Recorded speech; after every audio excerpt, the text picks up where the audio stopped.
സൗന്ദര്യമേളകളെ കുറിച്ചും അതിന്റെ വിമർശനങ്ങളെ കുറിച്ചുമാണ് നമ്മൾ ഇന്ന് അന്വേഷിക്കുന്നത്.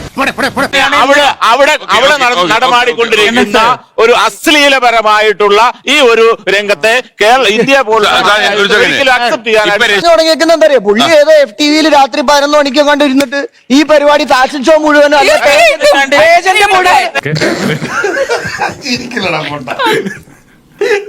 ആദ്യം തന്നെ പറഞ്ഞത് സൗന്ദര്യ മത്സരം എന്ന് പറഞ്ഞ നഗ്നത പ്രദർശനം എന്നാണെന്ന്. അങ്ങനെ ഒരു കൺസെപ്റ്റേ ഇല്ല. നമ്മളൊരു വിഷയത്തിൽ അതിന്റെ ശരി എന്താണെന്ന് നോക്കാൻ വസ്തുനിഷ്ഠമായ ഗവേഷണ പഠനങ്ങൾ അല്ലെങ്കിൽ ശാസ്ത്രീയമായി അതിന്റെ അവസ്ഥ എന്താണെന്നുള്ളതാണ് നമ്മൾ നോക്കുന്നത്. പുലർത്തി കാണിക്കുക പറഞ്ഞ കാര്യം ഇവിടെയുള്ള മക്കയിലുള്ള ആളുകൾ എല്ലാവരും കണ്ടിട്ടുണ്ട്. തീർച്ചയായും എന്ത് വിട്ടിത്തരാണ് ഇവൻ പറയുന്നത്? ചന്ദ്രനെ രണ്ടായി പിളർന്നു, വീണ്ടും കൂട്ടിച്ചേർത്തു. തീർച്ചയായും നിങ്ങൾ വിശ്വസിക്കുന്നു? തീർച്ചയായും. Very good. ഒരു നഗ്നതയുള്ള ശരീരത്തും ഒരു സ്ത്രീയുടെ ശരീരം കാണുമ്പോൾ പുരുഷന്റെ ബ്രെയിനിൽ ഏതു ഭാഗമാണ് ആക്ടിവേറ്റ് ചെയ്യപ്പെടുന്നത് എന്നുള്ളത് എന്തോന്നാണോ ഇത്? എവിടെ നിന്ന് കിട്ടിയോടോ ഈ ഉണ്ടാക്കണേ? ശാസ്ത്രീയമായി fMRI സ്കാനിംഗ് വഴി നമുക്ക് മനസ്സിലാക്കാൻ സാധിക്കും. അതുകൊണ്ടൊന്നുമില്ല. നഗ്നത കാണുന്ന സ്ത്രീയെ സമൂഹം അല്ലെങ്കിൽ പുരുഷന്മാർ പ്രത്യേകിച്ച് കാണുന്നത് ഒരു വസ്തുവായി മാത്രമാണ്.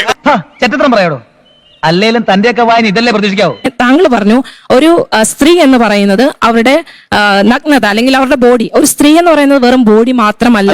ആൾക്ക് തീരെ വിദ്യാഭ്യാസം വിവരമൊന്നും ഇല്ലേ? വിഡ്ഢിത്തിരെ പറയുള്ളൂ, തെണ്ടി. അവൾക്ക് ചിന്തയുണ്ട്, അവളുടെ കഴിവുകളുണ്ട്, അവളുടെ കോൺഫിഡൻസ് ഉണ്ട്, സമൂഹത്തിനോടുള്ള അവളുടെ പ്രതിബദ്ധതയുണ്ട്. ഇവളാള് കൊള്ളാമല്ലോ. ഏതായി കുട്ടി? ഇവിടെയാണ് നിങ്ങൾ ഈ പറയണ നഗ്നതാ പ്രദർശനം നടത്തിയ കേരളത്തിലെ ഒരു ബ്യൂട്ടി പേജന്റ് നടന്നിട്ടുള്ളത്. ഉത്തരം പറ. 10-20 ബ്യൂട്ടി പേജന്റ് നടത്തുന്ന ആളാണ് ഞാൻ. 20 സൗന്ദര്യ മത്സരം. ഇദ്ദേഹം പറഞ്ഞ പോലെ ഒരു സൗന്ദര്യ മത്സരത്തിലും ഞങ്ങൾ ബിക്കിനിയോ ഒന്നാമത്തെ ഇവിടെ പറഞ്ഞു ബിക്കിനി ഇട്ടുകൊണ്ടല്ല ചെയ്യുന്നത്. ബിക്കിനി പ്രശ്നമാണോ? ബിക്കിനി പ്രശ്നമാണോ? ഒന്ന് ഷോക്കായി ഇല്ലടാ. ഷോക്കോ? ഞാനങ്ങോട്ട് ഇല്ലാണ്ടായി പോനെ. ബിക്കിനി ഇട്ടുകൊണ്ടുള്ള ഒന്നും ഇവിടെ നടക്കുന്നില്ല എന്ന് വെച്ചാൽ അതിനർത്ഥം എന്താ? ഫാഷൻ ഇൻഡസ്ട്രി ബിക്കിനി ഇടുന്നതിനെതിരാണെന്നാണോ? അല്ല, അത് വെറുതെ ഉള്ളൊരു വാദം മാത്രമാണ്. തട്ടുകെട്ട് കഴിഞ്ഞ എന്റെ സാറേ, പിന്നെ ചുറ്റുള്ളതൊന്നും കാണാൻ പറ്റൂല. വുമൻ നമ്മുടെ എല്ലാ സെൻസസിലും ഏറ്റവും പവർഫുൾ വിഷനാ. സൗന്ദര്യത്തിലെടുത്ത് നമ്മൾ നോക്കും. അത് ശരിയാ, അത് ശരിയാ. നഗ്നത എന്നുള്ളത് ഒരു പെർസെപ്ഷൻ അല്ലേ, ഇവരുടെ ചിന്തയിലുള്ള ഒരു മിസ്റ്റേക്ക് അല്ലേ എന്നാണ് എന്റെ ചോദ്യം. അത് മാത്രം ചോദിക്കരുത് സാർ, പറയാൻ എനിക്ക് വാക്കുകളില്ല. ആണ് സ്ത്രീയുടെ നഗ്നത കാണുമ്പോൾ അവിടെ അവനെ സംബന്ധിച്ചിടത്തോളം ലൈംഗികമായ ചിന്തകൾ ഉണ്ടാകുമെന്നുള്ളത് പ്യുവർ സയൻസ് ആണ്. എനിക്ക് മനസ്സിലാകാത്ത ഒരു കാര്യം എന്താ അറിയോ? ഈ പുരുഷൻ അങ്ങനെ ഒന്നും തോന്നണ്ടെന്നാണോ താങ്കൾ പറയുന്നത്? എങ്ങനെയാച്ചോ യുവമാരെ വെച്ച് നാടകം മുമ്പോട്ട് കൊണ്ടുവന്നേ? എവിടെ നിന്ന് കിട്ടിയാച്ചോ ഈ കള്ള 100% നഗ്നമായ രീതിയിൽ ആ രീതിയിലുള്ള വേഷം ഏതെങ്കിലും ഒരു സൗന്ദര്യ മത്സരം കണ്ടിട്ടുണ്ടോ? നേരത്തെ കണ്ടിട്ടുണ്ടോ നിങ്ങള്? ഉണ്ട്. എവിടെ കണ്ടിട്ടുണ്ട്? എനിക്കെന്തോ പോലെ. നിങ്ങൾ ഏത് സൗന്ദര്യ മത്സരം? ഞാൻ ഈ മാധ്യമങ്ങൾ വഴിയേ കണ്ടിട്ടുള്ളൂ. ഡ്രസ്സിംഗ് റൂമിലേക്ക് പോയി നോക്കണേ. എനിക്കറിയില്ല. എനിക്ക് ചോദിക്കാനുള്ളത് ബയോളജി സാറിനോടാണ്. Doctor dental. എന്താ ചിരിച്ചത്? ഡെന്റൽ എത്ര മോശ? സോറി, ഞാൻ മെന്റൽ എന്നാ കേട്ടത്. അങ്ങനെ പറഞ്ഞാലും തെറ്റൊന്നുമില്ല. സാറിന്റെ പല സ്റ്റേറ്റ്മെന്റും എനിക്ക് തോന്നുന്നു എല്ലാ പുരുഷന്മാരെയും അധിക്ഷേപിക്കുന്നതാണെന്ന്. നാണമുണ്ടോ പോത്തെ? തനിക്ക് നാണമുണ്ടോ? പുരുഷന്മാരെ മൊത്തം അവമാനിക്കാണ്ട് തന്നെ പോലെ ഒറ്റ മതിയല്ലോ. കാരണം സാറ് പറഞ്ഞു ഒരു സ്ത്രീയുടെ നഗ്നത കണ്ടു കഴിഞ്ഞിട്ടുണ്ടെങ്കിൽ പുരുഷന്മാർക്ക് തോന്നുന്നത് ലൈംഗികതയാണ് എന്നുള്ളത്. നിനക്കറിയോ, പ്രശസ്ത ബലാത്സംഗ വീരൻ ടി.രവി ആശാനായിരുന്നു. ഇയാൾക്ക് ഓൾറെഡി തലയ്ക്ക് അല്പം കുഴപ്പമുണ്ട്. ഇനി ഇങ്ങനെ കുഴപ്പം കൂടുകയാണെങ്കിൽ പോലീസ് സർവീസിൽ നിന്ന് പിടിച്ചിടുമല്ലേ സാർ? ഇപ്പൊ ഒരു ബ്രസ്റ്റ് ക്യാൻസർ ബാധിച്ച ഒരു സ്ത്രീയുടെ ബ്രസ്റ്റ് റിമൂവ് ചെയ്യുന്നത് ഒരു ഓങ്കോളജി ഡോക്ടർ ആണെങ്കിൽ അദ്ദേഹം എങ്ങനെയായിരിക്കും ആ ബ്രസ്റ്റിനെ കാണുന്നത്? ഗോപാല, ഇനിയിപ്പോ ഞാൻ എന്താ ചെയ്യുക? കൃത്യമായിട്ടൊന്നും പറയാതിരിക്കുക, കിടന്നുരുളുക, അതേ രക്ഷയുള്ളൂ. ഒരു സ്ത്രീയുടെ നഗ്നത കണ്ടാൽ അവന്റെ പോസ്റ്റ് സെൻട്രൽ ഗൈറസ് ആക്ടിവേറ്റ് ആകും എന്നുള്ളത് ബയോളജിയാണ്. ഇവനേതാ? എന്റെ സുഹൃത്താണ്. ഇവൻ ആദ്യം പിടിച്ച് പുറത്താക്കെ. ഇവനെ കണ്ടപ്പോഴേ എനിക്ക് അലർജി അറിയാം.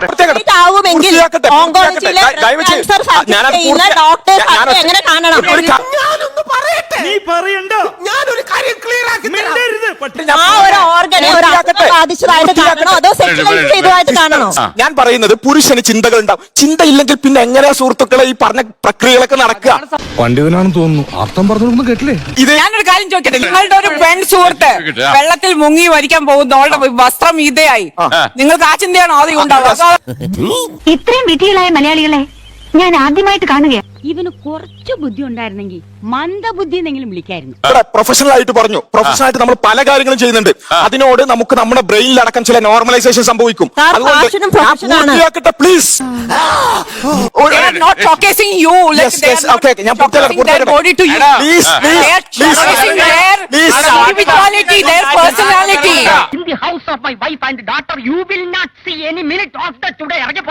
പലപ്പോഴും പല ന്യൂസിലും കണ്ടിട്ടുണ്ട് ഡെഡ് ബോഡീനെ വരെ റേപ്പ് ചെയ്യണ ഒരു കാര്യങ്ങൾ. ചിന്ത അപ്പൊ അതിലെ ചിന്താഗതിക്കല്ല കുഴപ്പമുള്ളത്. കാര്യം സത്യമാണെങ്കിലും എനിക്ക് അംഗീകരിച്ചു കൊടുക്കാൻ പറ്റുമോ?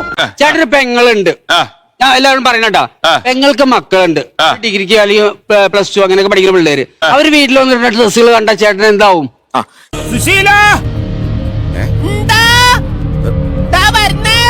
സയൻസിൽ കൃത്യമായി ജനിതകമായി ഒരു മനുഷ്യനെ സ്വന്തം രക്തബന്ധത്തിലുള്ളവരോട് സെക്ഷൽ തോട്ട്സ് ഉണ്ടാവില്ല എന്നുള്ളത് നടക്കുന്നില്ലേ?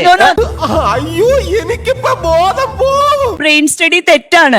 കൊറോണ ടൈമില് ഏറ്റവും കൂടുതൽ ഞാൻ ഉത്തരം പറഞ്ഞു കഴിയട്ടെ. സെക്ഷൽ ഇത് നടന്നത് വീടുകളിലാണ്. ദൈവമേ, മൂർഖനെയാണല്ലോ ചവിട്ടിയത്. സെക്കൻഡ്, ഹ്യൂമൻ ബീങ്സിന്റെ ഫ്രീ വീലിംഗ് ഇന്റലിജൻസ് എന്നാ പറയണേ. അപ്പൊ നമുക്ക് സെക്സിന്റെ മാത്രമുള്ള കുറെ ബ്രെയിൻ ആക്ടിവിറ്റീസ് ഉണ്ട്. നോക്ക്, എന്നോട് ഞാൻ പറഞ്ഞു എന്നെ തിരുത്താൻ പറ്റരുത് കേട്ടോ. സോറി കഞ്ഞിക്ക, അല്ല കുഞ്ഞിക്ക. സെക്സിന്റെ വരുമ്പം വിൽ പവർ വേണം. അത് എവിടെ നിർത്തണമെന്ന്.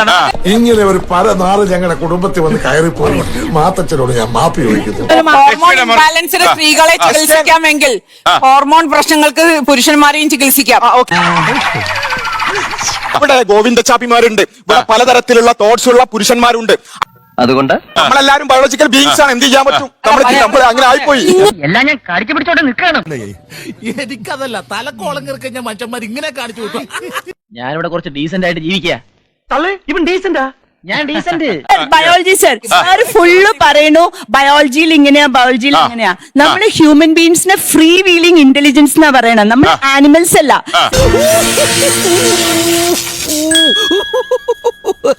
ബയോളജി അല്ലാതെ സാറ് കുറച്ച് സൈക്കോളജിയും കുറച്ച് ബ്രെയിനും ഒക്കെ സൈക്കോളജി.